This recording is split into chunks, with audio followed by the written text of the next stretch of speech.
The battle between Angel Michael and Satan, he was not fighting for power. He was not fighting for revenge. He was fighting because heaven had been challenged. Before humanity ever heard the whisper of temptation, before Eden felt the shadow of rebellion, before history unfolded across nations and kings, there was a war, not on earth, not in imagination, but in heaven. And at the center of that war stood two names that still echo through eternity: Michael and the dragon. If this story moves you, take a moment to like this video, share it with someone who needs to understand the unseen battle, and subscribe to the Bible Project for more cinematic Bible stories that bring Scripture to life. Because tonight, you are about to witness what Scripture reveals about the battle between Michael and Satan, why it happened, what it meant for heaven, and what it still means for you. The Bible does not give us fantasy. It gives us fragments of a war, flashes of lightning across eternity. And when you gather them together, a picture emerges. The first glimpse appears in the prophetic scroll of Revelation. And there was war in heaven, not tension, not disagreement. War, imagine it, heaven radiant with uncreated light, angelic hosts stretching farther than galaxies, worship rising like thunder across crystal seas. And suddenly, the harmony fractures. A dragon appears, that ancient serpent called the devil and Satan, who deceives the whole world. His tail sweeps a third of the stars from the sky. Symbols, yes, but symbols of something catastrophic. Rebellion within the ranks of eternity. And opposite him stands Michael. Scripture calls him Michael the Archangel in Jude. In Daniel, he is described as one of the chief princes and the great prince who stands for the children of your people. His name means, "Who is like God?" It is not just a title. It is a declaration, because the rebellion that ignited heaven began with a different question. Will you be like God? Long before Eden, pride had already taken root in a being once radiant with glory. The prophet Isaiah gives us a poetic glimpse in Isaiah words spoken about the king of Babylon, yet echoing beyond him. How you have fallen from heaven, O Lucifer, son of the morning. For you have said in your heart, I will ascend into heaven. I will exalt my throne above the stars of God. I will be like the Most High. 5 times I will. Pride is not loud at first. It whispers. Ezekiel adds another layer in Ezekiel, describing one who was the anointed cherub who covers, adorned with precious stones, walking among fiery stones in Eden, perfect in beauty, blameless in his ways until iniquity was found in him. The Bible never narrates the rebellion like a screenplay, but it leaves clues like embers after an explosion. A covering cherub, exalted, beautiful, filled with wisdom, and then corrupted by pride. When pride ripens, war follows. Back in Revelation, the scene intensifies, and Michael and his angels fought against the dragon, and the dragon and his angels fought back. This was not symbolic poetry alone. It was a clash of allegiances. Picture the moment. Light colliding with shadow, thunder shaking celestial realms, angelic beings, radiant and terrible, moving with precision beyond human comprehension. No steel, no gunfire, but authority, decrees, power unleashed in obedience to God. Michael does not roar boasts. He does not negotiate. His very name is the answer to rebellion. Who is like God? Not you, not me, not even the most radiant of angels. The dragon fights back. Scripture says, but he was not strong enough. That single line carries the weight of eternity. Not strong enough.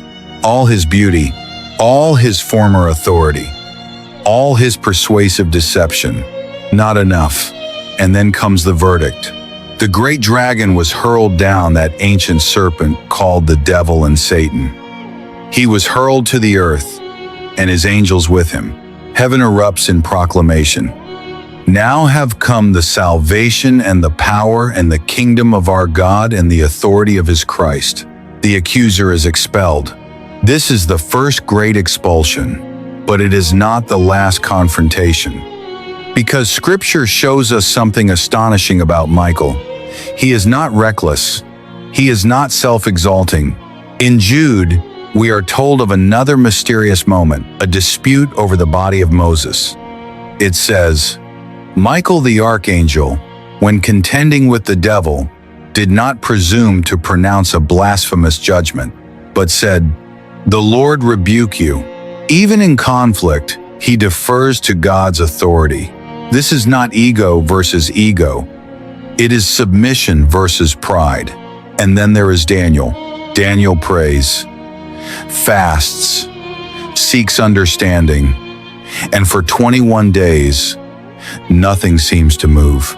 But behind the silence, a battle unfolds. An angel finally arrives and explains, "The prince of the kingdom of Persia withstood me 21 days, but Micheal, one of the chief princes, came to help me." Again, unseen warfare. Again, Micheal standing in defense of God's purposes. He is not chasing glory. He is guarding destiny. When Revelation speaks of a final war, not just in heaven, but at the end of the age, the dragon knows his time is short. He persecutes, he deceives, he rages. Because expulsion did not end his rebellion, it redirected it. The battle between Micheal and Satan is not a rivalry between equals. It is a declaration that rebellion cannot dethrone God. Some imagine Satan as a dark counterpart to God, equal but opposite. Scripture never allows that illusion. He is created, limited, defeated. The war in heaven was not uncertain. It was decisive. And yet, its echo reaches us, because Revelation calls Satan the accuser of our brothers and sisters, who accuses them before our God day and night. The battlefield shifted. Not heaven, not thrones, but hearts. Every whisper of condemnation, every lie that says you are beyond redemption, every accusation that drags your past into your present, that is the dragon's language. But the proclamation of heaven still stands. They overcame him by the blood of the Lamb and by the word of their testimony. Micheal's victory in heaven foreshadows Christ's victory on earth. When Jesus walked toward the cross, he said in the Gospel of Luke, "I saw Satan fall like lightning from heaven." Lightning, sudden, brilliant, gone in an instant. At Calvary, the war reached a new climax, not with swords, but with sacrifice. The dragon thought death was triumph, but death became defeat. The cross did what war in heaven declared. Satan's authority is limited, temporary, and doomed. Revelation ends with the dragon's final judgment thrown into the lake of fire, no longer accusing, no longer deceiving. The battle between Micheal and Satan is not about spectacle. It is about allegiance, pride or submission, self-exaltation or worship. I will ascend, or who is like God? One question birthed rebellion, the other crushed it. And somewhere tonight, in a quiet room, illuminated only by a screen, you are watching this story unfold. Not as a spectator, but as someone living in its aftermath. The dragon still deceives, but he is not strong enough. He still accuses, but he is not sovereign. He still rages, but he is not eternal. Micheal stands in Scripture as a guardian of God's purposes, a warrior whose strength comes not from himself, but from loyalty to the throne. And the throne has not moved. The war in heaven reminds us that evil is real, but it is not ultimate. Darkness may roar, but light decides the ending. One day, Revelation promises, there will be no more war, no more accusation, No more shadow sweeping stars from the sky. Only a kingdom unshaken. Until then, the question lingers in every generation. Who is like God? Not pride, not rebellion, not the dragon, only Him. And the victory declared in heaven still echoes across time, a reminder that every battle bows before the authority of God. If this story stirred something within you, subscribe to the Bible Project for more cinematic journeys through Scripture and continue discovering the unseen realities that shape the world you see. Because the war was real, the victory was decisive, and the King still reigns.